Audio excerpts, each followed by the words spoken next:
everybody.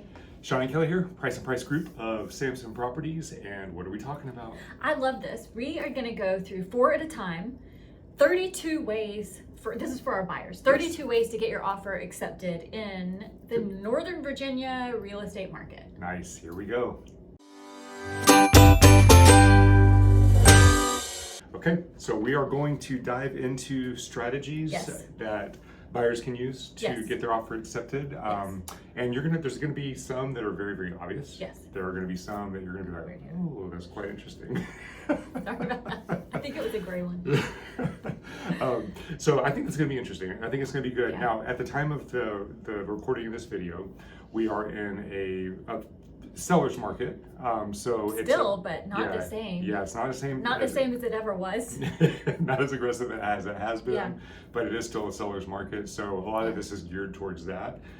So keep that in mind if you're watching this, 2 years from now and we're in a buyer's market. Some of this time is different, states are different, even counties are different. So we're talking about specifically Northern Virginia. Yeah, this is true. Even DMV or Maryland and DC are different. So yeah, okay. All right. So what is our first item? Well, let's talk about number one. Yes. Obviously, is you're going to go over the asking price. Yes. Right. Yes. That's going to be your offer price that is put on the offer sheet that if ratified becomes the contract. Yep. Okay, so you talk about how you're gonna help them come up with that. So if this video had been shot 3 months ago, it would be 100% your over asking price. You have to get the property. Now, we're coming across some properties that are maybe on the market for 20, 30 days, something like that, where you could actually come in at the asking price. That's a little high, 20, 30, right? Yeah, that's still a little high. That's not that's too usual. Yeah, it's not very usual. That's why I'm saying. So you come across those, you might be able to go in at asking price. But what we have a lot of buyers do, especially when they're first starting out in the market, is they'll find a property they love, and then they're like, okay, so it needs new carpet. We need to paint the bathroom. We need this. So can we come in $10,000 under? And the answer is not when it's the first weekend on the market and you're competing. So you've got to go over asking price. Yeah. And even if it's the second week on the market, then we call and it's like, hey, we asked the seller's agent, do you have any other offers out there? If the answer is no, and that's still kind of rare that the answer would be no at that point, then maybe you can talk about asking price with some contingencies or something, but not really. Yeah, but if you can't really okay, I want this kind of carpet, $5,000. I want this, and it's like you take that away from the price. That still doesn't work. And you bring up a good point. Let's say you're in the first weekend of the market. You bring up a lot of good points. Let's say it's the first weekend of the market, and let's say that you want to put an offer in, and you're the only offer, and you want to come in under asking price. Well, from a seller's perspective, there's no reason for them to take an under, unless they're desperate, unless they have to be out of that property and do this. They're not gonna take that offer because they unless they really know that they set a really high asking price with room to negotiate. But that usually doesn't happen. Well, and this point that you're bringing up kind of brings me. It's a very good point, and it brings me to number 2. Agent to agent relations really, really matter. So to the point you were just making. We prioritize agent to agent relations because we might do a deal with you, Mr. Buyer or Seller, once every couple of years, and we maintain contact because we love you guys.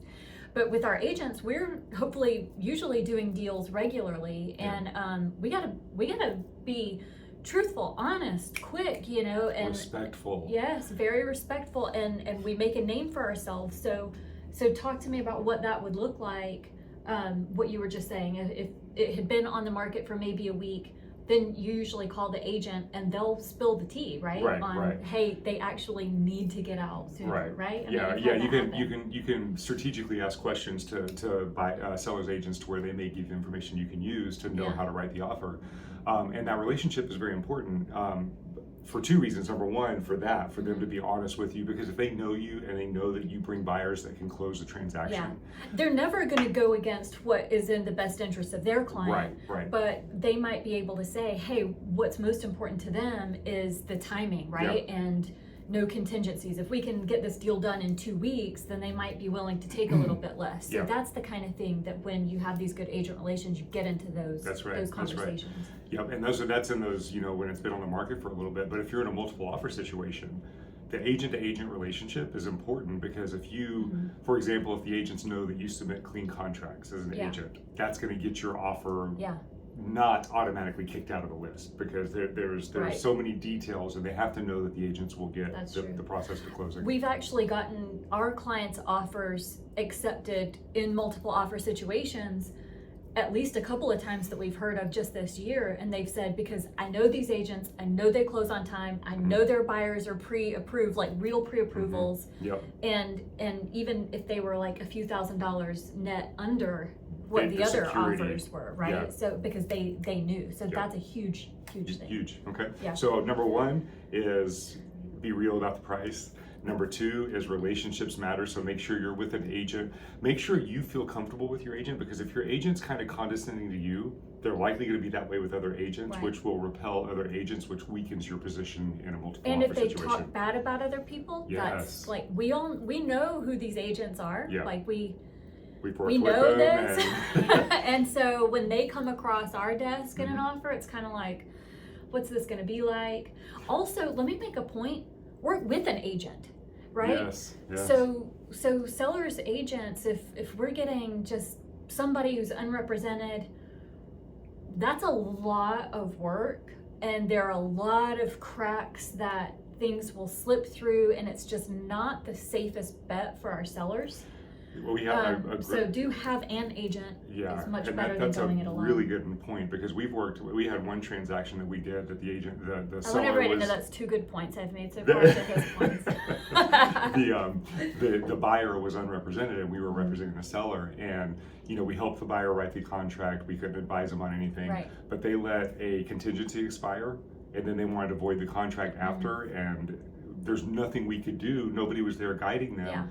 And the gentleman almost lost his entire EMD. It's a sad He voided situation. the contract, then he came back into the contract, and it cost him, there was a lot of mistakes this guy made. And the seller kept going in and out, because she was like, what's happening here? Are we in contract, are we not? And we can't work for the unrepresented buyer. So there's a lot of risk for sellers. So you may think you're coming into a transaction without an agent, and you're going to get a better deal, but the fact of it is that agents that have worked with unrepresented buyers know that that's a risk. Like, they charge their sellers extra to have to navigate with an unrepresented buyer. So you're not really saving the seller any money, and it's putting you in a bad position because you have no representation. You have no one looking out for the things that, Anyway, we've gone on that too long.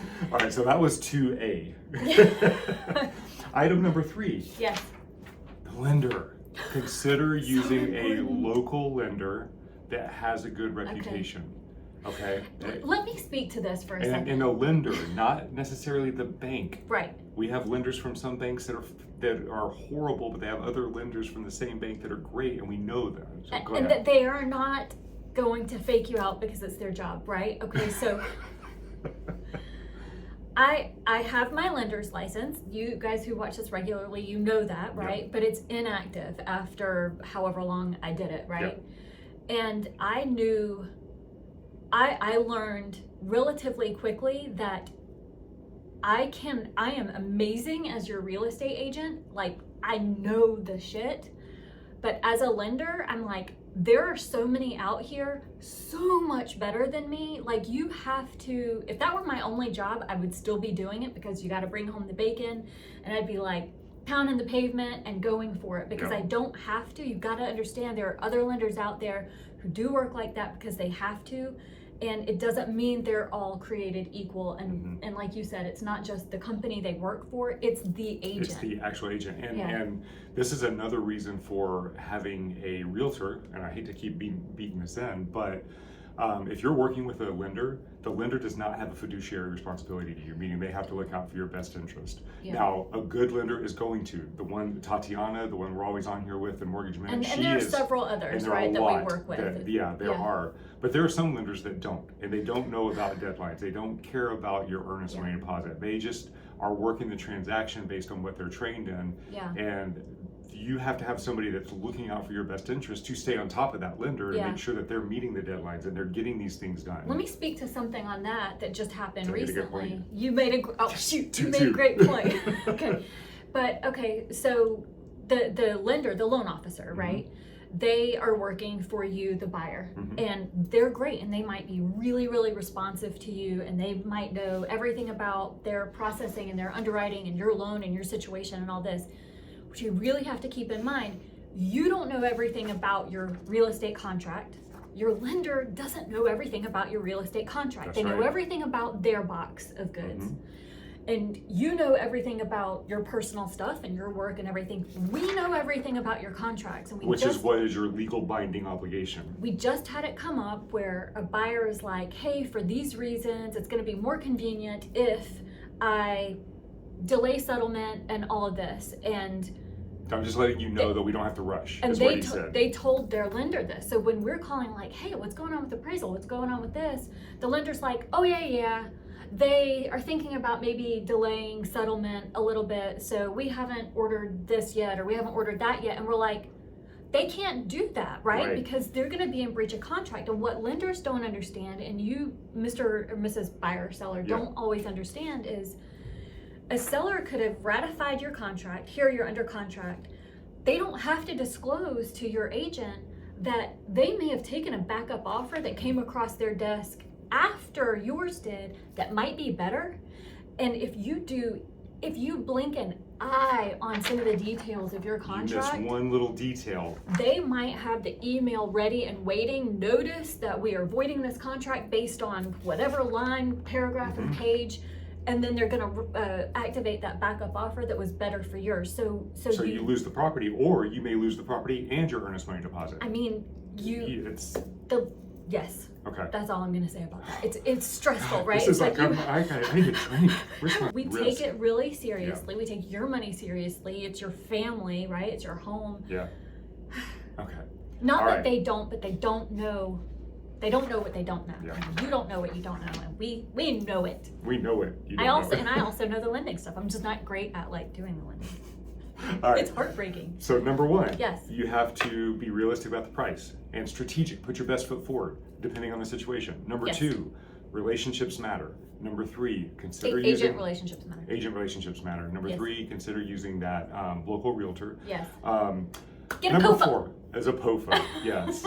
Yes, a POFA. So this is specific. Some lenders offer this, some lenders don't. They don't call it a POFA. Only I don't think we're cool enough to have influence. Yeah, it hasn't reached California yet, so. We're circulating. Yes. Okay. So a pre-offer full approval. Yes. So as a buyer, if you're using a loan, if you're financing your property, if you can get a pre-offer full approval, not just an approval, pre-approval, which is what you need to write an offer. Right. But if you can get a pre-offer full approval, when we submit that offer, number one, you're able to waive your finance contingency. Yeah. Which strengthens your offer without it costing you more money. And this means that they've done. Go ahead. They've done a credit check. They've looked at all your documentation that's required for your type of loan. It's going to be like tax returns, pay stubs, whatever the case may be, which your lender's going to go through that with you. They're basically fulfilling your finance contingency before you write the offer. That's why you're able to do this. You already had all the protection. That's right. And it just lets you go into the offer. You can shorten your settlement date, so you can compete with cash offers that can close in 10 days. Yeah. You can now close in 10 days because you're fully funded. You don't have to go through the underwriting process. True. It just gives you a strengthened position with the offer, and it looks good. The sellers love it. That's right, because there are only two things that your lender has to qualify to give you a mortgage loan, right? That's you, the borrower, right? So everything about your credit and everything has to be approved. Your hair. I mean, you're not. If your hair has to be good, I'm never going to get a loan for anything.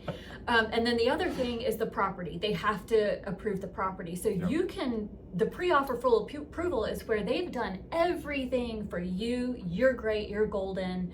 All it is that seller's property that you're putting a contract on, and this is where my license does come in handy, is because I can communicate this on your behalf. Like if we're representing you as the buyer, it's very easy for me to say, hey, seller agent, they've done this, that a lot of people don't know. These are the things that go into it being done. Yeah.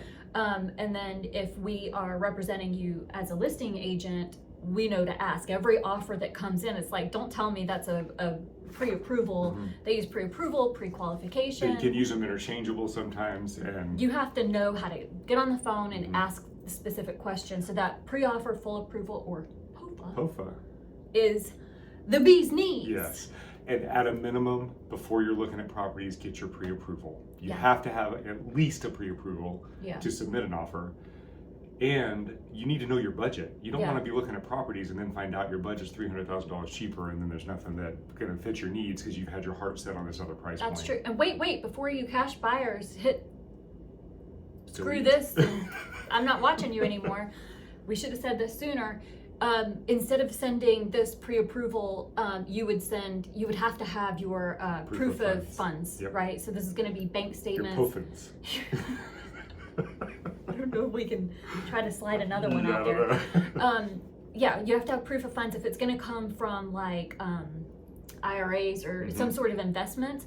A lot of time, well, I'm going to say you really need to go ahead and have the confirmation from that company of how much of these funds you're allowed to withdraw and at what time. And screenshots do not work. We need They don't actual work, I PDFs know. and statements and all that stuff. Yeah, So. because it's got to show at least the last 4 of your account number. Yep, and your name and everything. Okay. All right, so those are the first 4. So to recap, we have. Are you sure you don't want to do the rest of the 32 right now? I'm sure everybody got can't 7 wait to hear hours. what more we have to say. All right, be strategic with your price. Be aggressive at whatever stage of the position that the property's on the market. Just be realistic with that. Yeah. Relationships matter. Your agent's relationships in the marketplace matter on your behalf because you're not going to be a part of those negotiations. Yeah. Consider using that local lender. And get a POFA, or pre-approval minimum, but get that POFA. Get the POFA! All right. So if you have any questions, let us know. And we will see you guys next week where we go through number 4 through number. Can we do math? 8. Math! I was going to wait to see what you get up with. All right. We'll see you guys next week. Bye. Hey, everybody. It is time for this week's Market Snapshot. Yes. What is that? What's happened in the last 7 days in the Northern Virginia real estate market in under 5 minutes? It's supposed to be 5. Go. All right, everybody, that squiggly orange line is buyer activity. That's all of you buyers out there who have submitted offers and gotten them under contract. So woohoo, you're well on your way to your new home or investment property.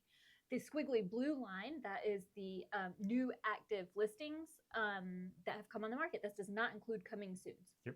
Okay. All right. So why do we do this weekly market report versus the monthly data that we get with all the other news outlets? Because the monthly market reports that come out for the month of, we are in August, are representative of the market activity from June. So that's usually 45 to 60 days old. So we want to look at what is currently going on in the market so we can make real-time decisions for our buyers and our sellers. So you 3 people who watch our market snapshots, you guys have know. That in. Yes. Yeah. You're the 3 smartest people in the Northern Virginia area. That's right. Yeah. Like we're talking to you. Okay. Hey, Nancy.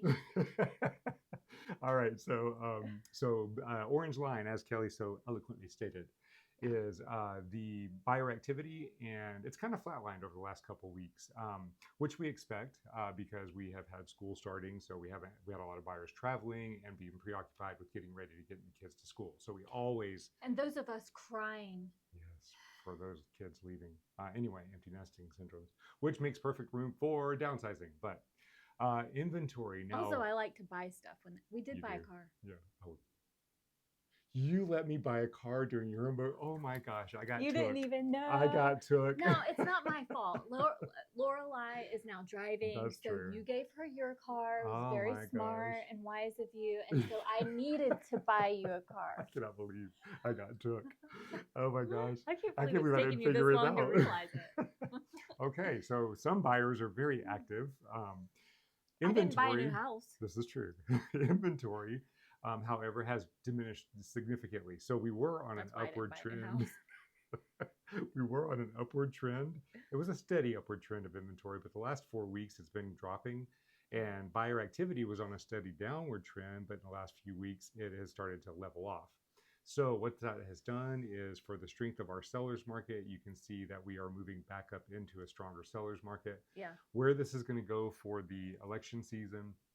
Yeah, moving over to this other graph where the orange line is not squiggly but is straight. I wish that was a different color. I wish these lines were different colors. Well, we so might that have it to would do that. Yeah, Okay. you should.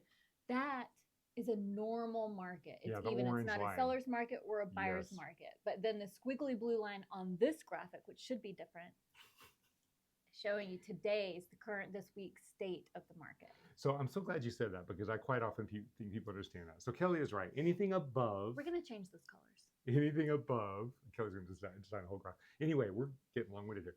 Anything above the orange line, which is a neutral market, is a seller's market. Anything below is a buyer's market. And as you can see, we've been living above the lines. We've been living in a seller's market. We did start trending down I feel like I've been living above the line. We've been trending down towards a neutral market, but now we're starting to trend back up.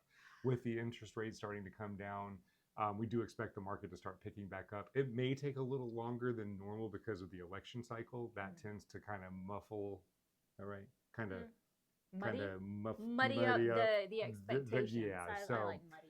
So we'll see what ends up happening as we go week by week. But for buyers right now, it's a good opportunity because while properties are still going at a good high value market, there's less competition out there. Yeah. So. And you know what? I just want to add in one thing. Go for it. I mean, I know this is irregular, highly irregular. For you to add in? Yes, it is totally. But you know how there are like all these marketing ploys and they're like, this is the time, right? There's this like roofing company who's always on WTOP and they're like, but right now we're offering 50% off, right? That I know, but like next you week they're always going to be only say, offering half we off. are always saying now's the time for buyers to buy.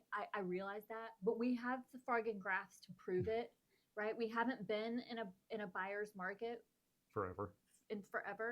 So what, and we're not we tending mean to go it. towards Ask us why. It's not like a marketing. That's a good point. And if you go back and watch the month-over-month report, you'll see that there are no indicators that prices are going to come down anytime soon. Only going to continue to go up. So even in a competitive market, it's the time for buyers to buy because the prices are not coming down. And the longer you wait, the longer those prices go up. And we've seen, I did the monthly market report last week.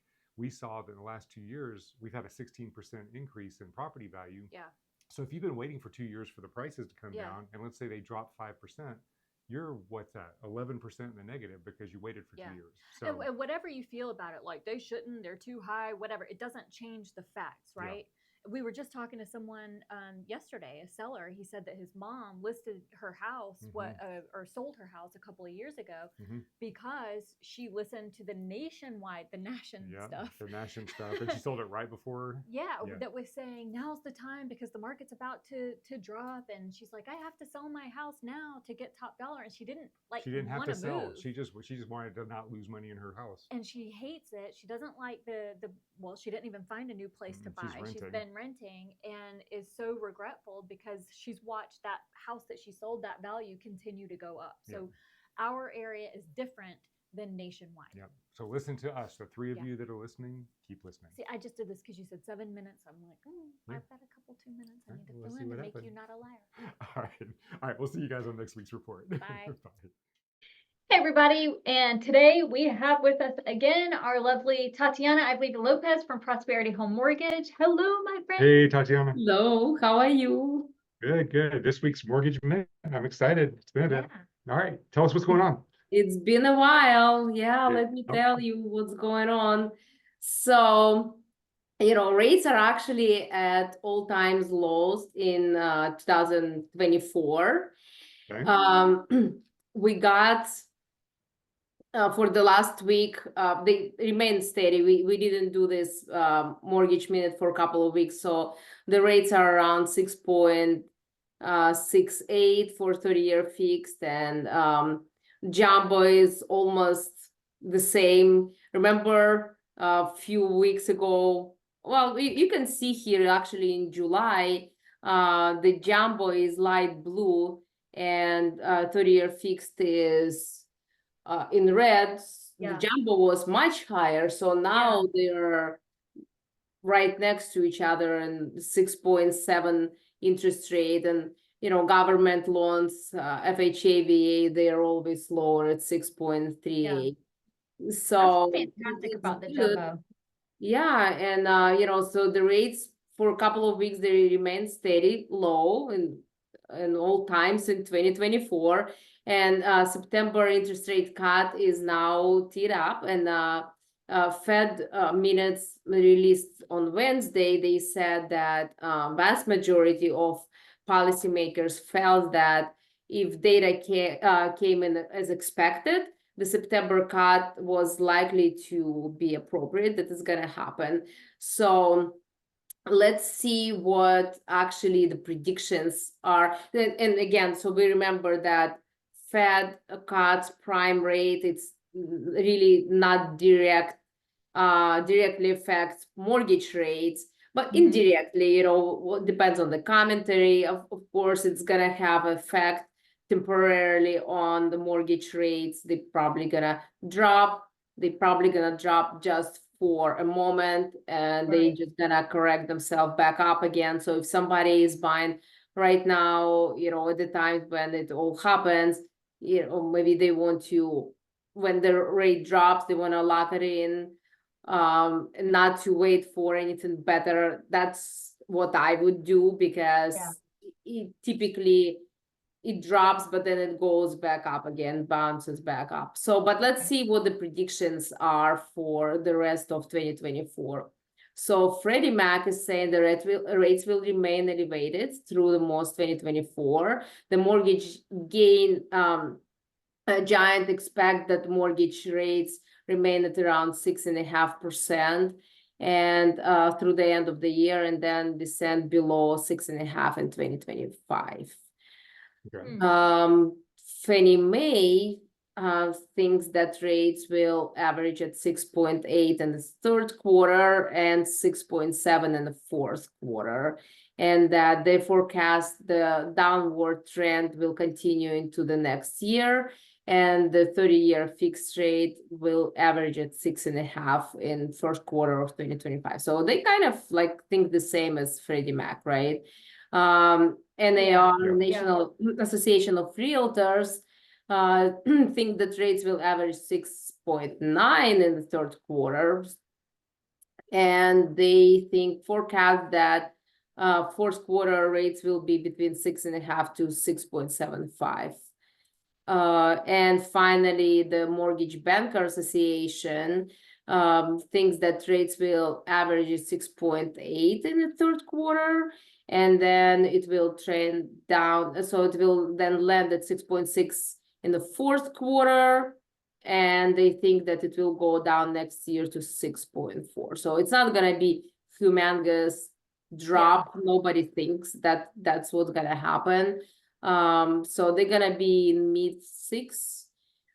Now I am quoting some clients, and rates have the rates are different for a lot of people, because there's a lot of things involved in rates, even the location of the property, and down payment, of course, credit score, things like that. So some clients get 6.625 interest rate quotes right now on 30-year fixed. It's typically the first-time buyers, and there's also limitations for some on the maximum income. If you make more money, they lose some lower rate adjustments. So yeah, that's where we're at right now. Okay. My money's on the MBA. If I had to choose which one I think is most right, even though they're all so close, I'm going Mortgage Bankers Association. I like it. Before that one popped up, I was with Fannie Mae. Yeah, I like it. So are you seeing any refis coming in at this point? Well, I see people asking about the refis, but really, if it's not government loans, it's right now really does not make sense. Yeah. We see some govies, FHA, VA refinancing, but I ran a few scenarios for people, and the difference in break-even point is over 30 months, and people just don't want to do it yet. Yeah. Okay. Yeah, it doesn't seem like it would make much sense yet. Not at this point. Not yet, right? Yeah, and especially people are waiting for all this rates thing, so they just want to wait a little bit longer, which is fine. Yeah. I think I'm not wait to buy the house. No, buy the house now. Wait to refinance, but don't wait to buy. That's right. Because what's gonna happen? They all gonna jump and start, offering more, and there's gonna be more competition. That's right. Inventory's already started going down in the last week. So yeah, there we go. Okay. All right. Any questions or anything? No, but I'm excited to talk about One of our mutual clients. So I want to talk specifically about, well, it's going to be a case study. So I'm a little bit of background on my side, and I want you to tell your side of the story. Yeah, we got to work with Tatiana on this one. Yes, yes. So I got a call from a friend, a past client actually, introduced us to this client, and the concern was that this client, she said she's really frustrated with the current agent and lender, and she needs help. Can you guys help her? So I got on the phone with her, had a conversation with her, and she had been working. She had met another agent at some seminar or something. Like a first-time home buyer. Yeah, and she had been working kind of with that agent and with a lender that agent had referred to her for a period of about a year. And she'd been paying off a bunch of debts because the lender said, just keep paying off debts and we'll see what your credit score does.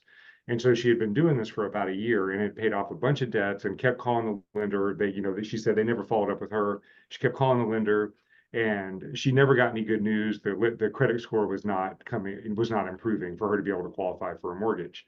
So I introduced her to you. And here we are a month and a half, I think maybe 2 months later, and not only gotten her pre-approved, but she is scheduled for 4 o'clock today, God willing, to sign and settle on her property. Yeah. So we're all praying for that to happen. So how did you go about doing this? When she had been on a path for a year, how did you go about in a period of a month, because she's been on a contract for a month? Her score had not changed in that whole year working with another lender, and then you had her. Yeah. So how did you turn this around for her and get her what she was looking for? Yeah, so so her score was lower than it needs to be to get well, actually it was within, for FHA financing, you can have 580 credit score to qualify. However, when we run a decision engine, it's very sophisticated program that analyzes everything, the whole file, the credit, and I couldn't get an approved decision with that credit score. So we needed to increase it. And, the sweet spot is going to be over 600, 620 credit score is going to be much better than below 600. So what I did, I pulled her credit and we use program that analyzes what needs to be done to increase the score. It's a credit simulator program that tells me exactly what needs to be done and what the success rate of that score to go to the goal score and how long it will take. So, I just plug numbers in. I need the score to be 620 plus. And, I need it immediately. So the program told me, here are 3 credit cards that she needed to pay down. Even she didn't have to pay them all off.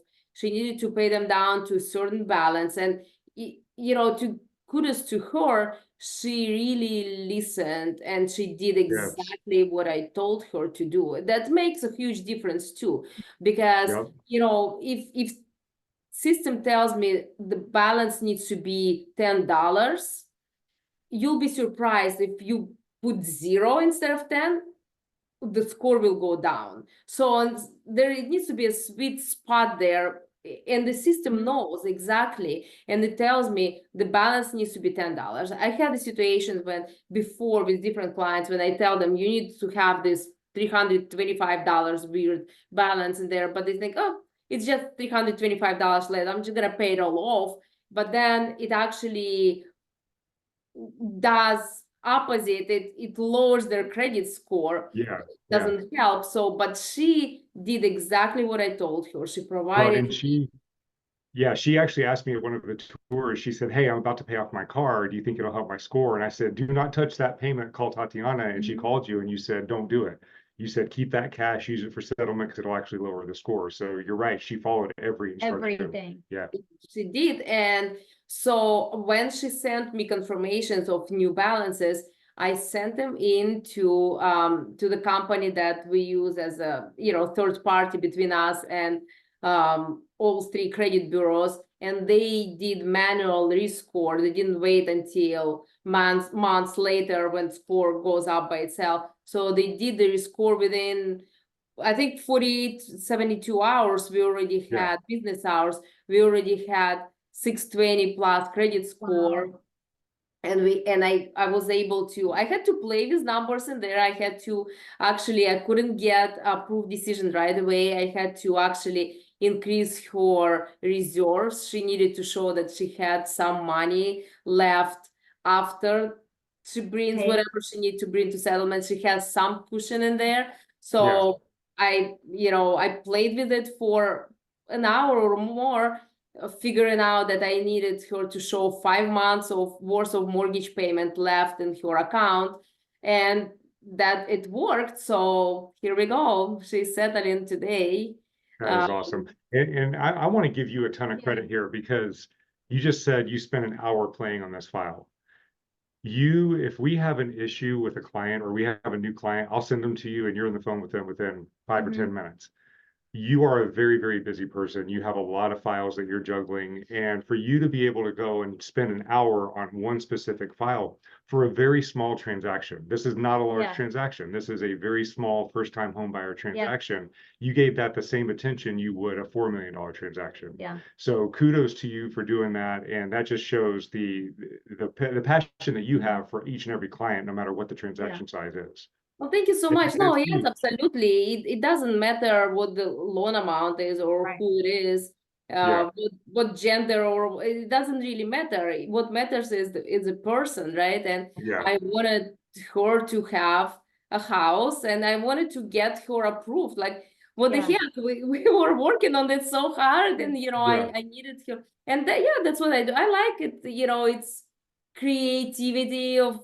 The challenge. When it's very easy, it's easy, right? When it's challenge, you try to wait, how do I make it work? I spent a couple of hours playing with decision engine and making it work, but it pays out, it works out, it's great, I love it. I have another one just settling on Tuesday, exactly the same situation. Well, almost. They actually had pretty good credit scores, like in high 600s, but I wanted them to be over 700 because the difference in mortgage insurance was like $300 a month.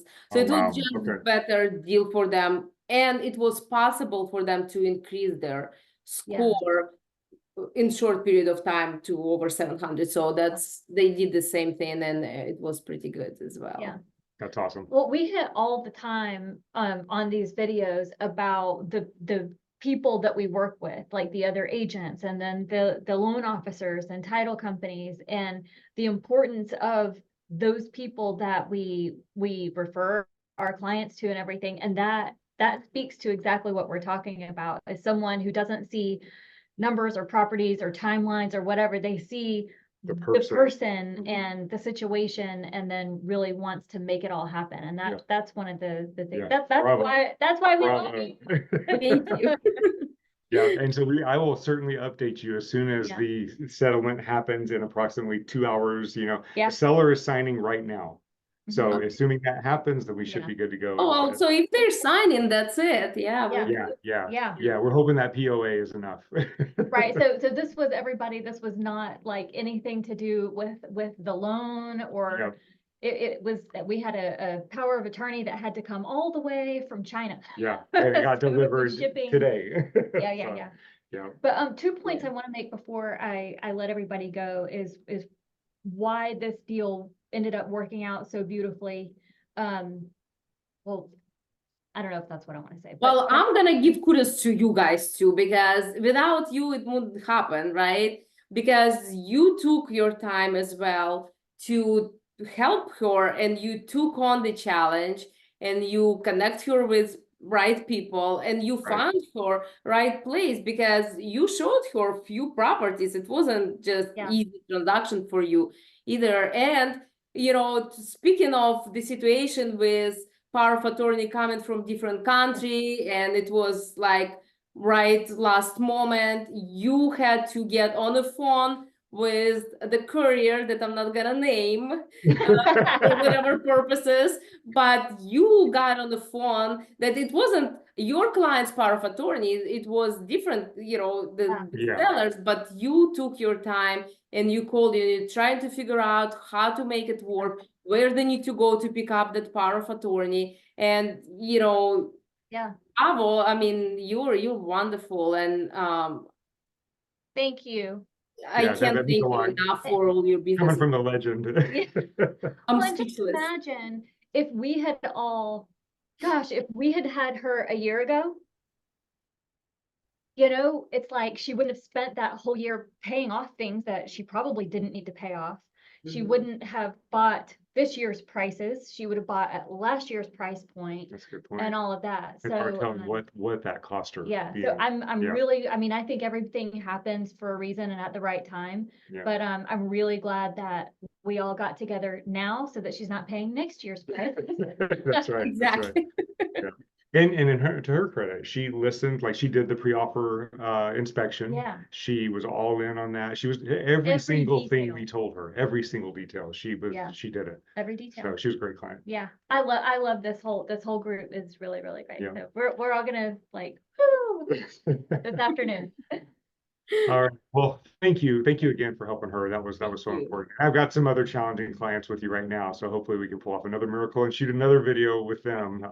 But we'll see how it turns out. We'll see how this one goes. Yeah.